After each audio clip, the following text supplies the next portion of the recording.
Good day, boxing fans. Welcome back. We have finally got the big welterweight showdown going down at the end of July between Terence Crawford and Errol Spence Jr. for all the belts, and will also crown a ring champion.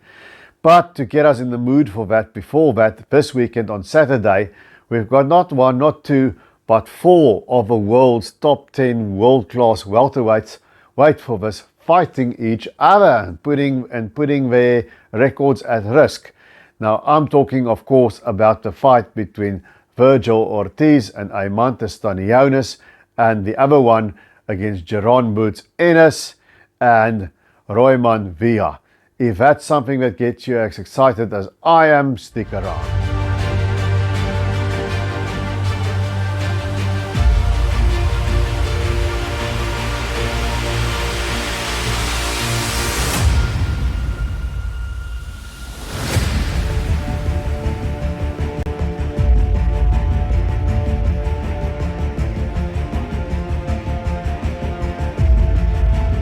When we think about the big punchers in boxing, of course, we think about heavyweight Deontay Wilder, and then Gervonta Tank Davis, light heavyweight Arthur Beterbiev, and of course the monster Naoya Inoue from Japan. But the two welterweights fighting on Saturday, Vergil Ortiz at the AT&T Stadium in Texas, and of course Jaron Ennis, who will be at the Ballroom in Atlantic City, also are big-time knockout artists. Vergil Ortiz 19-0 with 19 knockouts, and of course Jaron Ennis 30-0 with 27 knockouts. So these guys can punch. And Jaron Ennis' opponent Roiman Vergil 26-1 with 24 knockouts, and Eimantas Stanionis, the opponent of Vergil Ortiz, 14-0 with 9 knockouts. Not quite that puncher. Okay, let's go to the AT&T Arena there in Texas to watch Vergil Ortiz. 19-0 with 19 knockouts. Is a kid with a very bright future ahead of him. He's gone from strength to strength. In his last two fights, he stopped Egis Kavalauskas, and then in his last fight, the British visitor Michael McKinson, he stopped him as well. Now, he's been plagued by injury and sickness. He's been out of the ring for almost a year now. He had to battle COVID-19 and then a disease shortly known as, in short, as rhabdo. It's a longer term for it. But basically your muscle tissue breaks down, and that broken down muscle tissue, where I understand it poisons your blood. And that comes from overexertion and other things, and muscle compaction through crushing and all of that. So that's quite a serious thing. He's recovered from that, and he's back in the ring, and he's facing another undefeated fighter there in Texas, Eimantas Stanionis. Now, in his last fight, Stanionis was in a war. He beat Radzab Butaev for, I think, a regular or an interim. I think it's a regular WBA belt. Who the heck knows? Spence holds a proper version of that belt. But he's 14-0 with 9 knockouts. He's undefeated, Stanionis, and he's facing a guy who's also undefeated, who's a big puncher. Now, we know what Vergil Ortiz brings to the ring. He's got great power and speed to the head, to the body. He can hurt you with either hand. You know, a guy like Egis Kavalauskas was a tough guy. We know how far he took Terence Crawford, and we could see he took Vergil Ortiz apart, how Vergil Ortiz took him apart. But in that Kavalauskas fight, in the second round, he had Ortiz in trouble because Kavalauskas closed the gap. Ortiz likes this high peekaboo guard almost, and with that sort of thing, sometimes you don't see the punches coming up, and Kavalauskas closed the gap and he nailed him with an uppercut, and he had him reeling in that second round before Ortiz gathered himself, got his distance right, and took Kavalauskas out of there. Now, Eimantas Stanionis, the words that come to mind if I have to describe him is compact and technically sound. You know, he fights with a tight guard. It's nice and tight, which I like. There's not a lot of space to hit on his body. He's sort of a stout, muscular guy, and he defends with his gloves. He controls his distance well. He moves side to side, and he has got a really good jab on him, a nice ramrod jab on Eimantas Stanionis. And he's got good power, but he hasn't got that crippling power the way I see it that Vergil Ortiz does.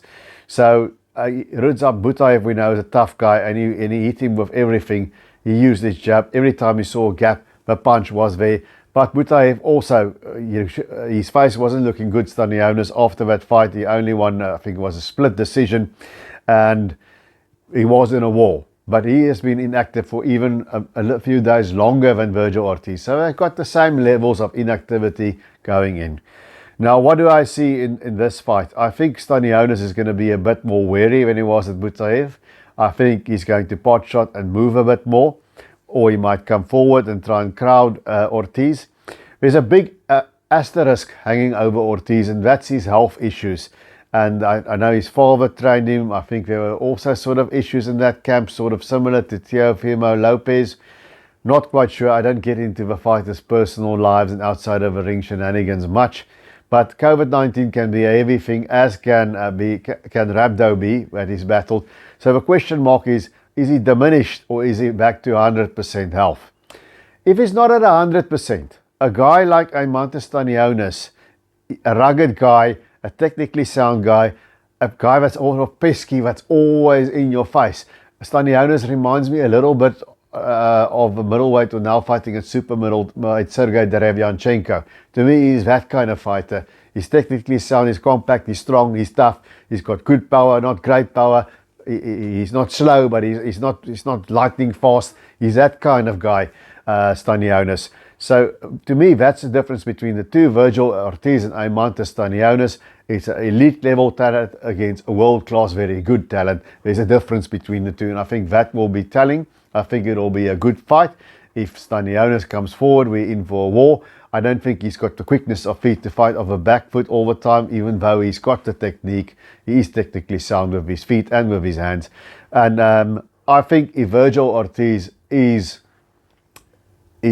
on his P's and Q's, he's physically well, he's going to break Stanionis down in the body, much like Butaev tried to do, but Butaev wasn't quite able to. Stanionis was too tough, but I think he's going to whack Stanionis in the body. Stanionis might trouble him a bit with a jab, but I think he's going to whack Stanionis downstairs, bring down the gloves, go upstairs, and eventually he's going to stop Stanionis, and it's going to be a good fight up until that point.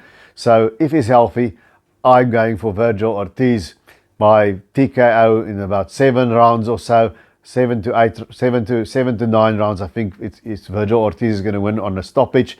It's not going to be as awkward as McKinson that moved all the time. He's going to have he's not going to struggle that much to find Stanionis. If he is not well, if he is diminished, if there's a problem, Stanionis is the kind of guy who's going to be there and might outwork him, and might cause an upset. But I'm thinking at that level, with that sort of promotional push behind him, they won't put him in the ring, I hope, if he's not 100%. So I think Vergil Ortiz is going to prevail. We here in South Africa can watch the fight. Thank the Boxing Angels for that. It will be live streaming on the Zone, I believe, early Sunday morning our time. And then the other fight where we can watch it, guys, please tell me in the comment section if you're in South Africa, it's on Showtime, maybe it's on DStv. Please leave a comment there of a time in the channel and help other guys out. So I don't have to field all those questions all the time. But that's Jaron Boots Ennis, 50-0, 27 knockouts. And he's taking on a guy from Venezuela, Roiman Villa, who's 26 wins with 24 knockouts and only 1 defeat. The 1 defeat was early in his career, a decision, and he says he was robbed. So it's like a learning experience for all intents and purposes. He can still be undefeated. That takes place in the ballroom in Atlantic City. Nice to see some big boxing in Atlantic City. Maybe some of you guys can remember what Tyson did there in Atlantic City back in the days, and guys like Gatti and Ward. But anyhow, nice to see it going to that side of the coast as well. Now Jaron Ennis, him and Vergil Ortiz are the next generation of the welterweights. I would love to see the two fight each other. I would love to see them challenge the winner of Crawford and Spence. But anyhow, here we are now. These are the young guns. Jaron Ennis he's got good athleticism, he's got quick feet, he's got quick hands, much like Vergil Ortiz, but he fights in a different way. Vergil Ortiz is a bit more orthodox with a high guard, and Jaron Ennis has got the hands here by his side, and he uses his feet and his reflexes to get out of the way. and he's done it very well so far. In his last fight against Chukatsian, he fought a guy who more tried to survive, so he went the distance, which is uncharacteristic of him. But the guy he's fighting, Roiman Villa, punching power wise, he's a lot more dangerous because of all those knockouts he's got. But he's explosive and he hits hard and he comes forward. Roiman Villa, if I look at his weak points, his balance isn't always the best. Sometimes he's a bit too far forward. Sometimes his weight is on the heels of his feet. And he has improved it in his last fight against Rashidi Ellis. I could see there's a bit of an improvement. But I don't think Roiman Villa is going to win this fight going back, and I don't think it's his style. I think he's going to go forward. I think this might be the best fight of the weekend because he's a perfect perfect bull to the matador that is, of course, Jaron Ennis. And I think this is going to be a very good fight. And once again, if I look at Roiman Villa, the earlier fights that I watched against Nelson Boca Chica, against Boca Chica, he nearly knocked Boca Chica out, and then he faded quite a lot. The hands went down, and he banked enough points with those knockdowns of Boca Chica to win it. But if I saw him again against Rashidi Ellis, he scored a mild upset there by winning the decision. And in that fight, Ellis sort of dominated him with his much quicker hands and feet. And then VR came on. He started slowing down Ennis, and then he sent him to the canvas a couple of times in the last round, and just the bell saved Ellis, Rashidi Ellis, but he did enough to get just squeezed by the decision. So the stamina is definitely improved by Roiman Villa.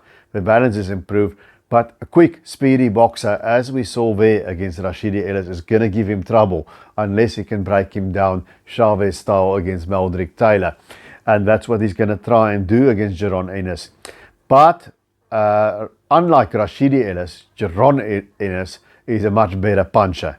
Rashidi Ellis is very quick with his hands, but Ennis is also very quick with his hands, but he's a really hard puncher. And I think a guy like Roiman Villa, who's coming in, he's going to have to take a few to land a few. Now, there's a good chance. He's got a fantastic left hook Villa. There's a good chance with Ennis, with his hands all over the place, fights in that loose style, can just pull out at the wrong angle, and he can get clipped with a left hook against Villa. And that would be interesting to see, because Jaron Ennis hasn't really been chin checked from what I know yet, and it would be interesting to see what happens. And I hope that happens so that we can see what Jaron Ennis does in a situation like that. But once again, I think with Jaron Ennis, there's not the asterisk with the health issues that you have against Vergil Ortiz. Ennis, the style of Roiman Villa, I think it's a style that really suits Ellis. It's the right style for him. It's not a guy he's going to have to go and look for. He's going to come straight in. He's going to use his hand speed and foot speed to come from an awkward angle and blast him. And he's just got to watch out for the punching chance that Villa has got. But there in this fight, I also see a stoppage. It might be a shootout. Ennis might get nailed and taste the canvas or get in trouble for the first time in his career. But I think he's just a bit quicker than the explosive Villa. He's just, once again, I think this is an elite level talent that we're looking at in Ennis. Is not quite proven yet. And Roiman Villa is a world-class talent, a very dangerous fighter. But I think that's just, once again, like the Ortiz Stanionis fight, it's the same thing. A very elite talent against a world-class talent, just a level above where you got to be special to be at. And that's why I think Jaron Ennis is going to nail Roiman Villa at some point, and he's going to knock him out. I think it's going to be an exciting 6-7 rounds. And then I think Jaron Ennis is going to win by knockout. So that's it, guys. I don't foresee any upsets. I think the biggest chance there is Stanionis against Vergil Ortiz, if Ortiz is not quite on his P's and Q's. But I think Vergil Ortiz and Jaron Ennis are going to win good victories in fights that's going to keep us on the edge of our seats and going to keep us interested. And that's what we want to see. So that's what I think, guys. Let me know in the comment section, what do you think about Vergil Ortiz and Eimantas Stanionis and Jaron Ennis and Roiman Villa? I think it's great boxing, great welterweight boxing this weekend going. And please, if you like the content, punch that like button and hit the subscribe. I will greatly appreciate it. And until we see each other again, remember to keep those hands up.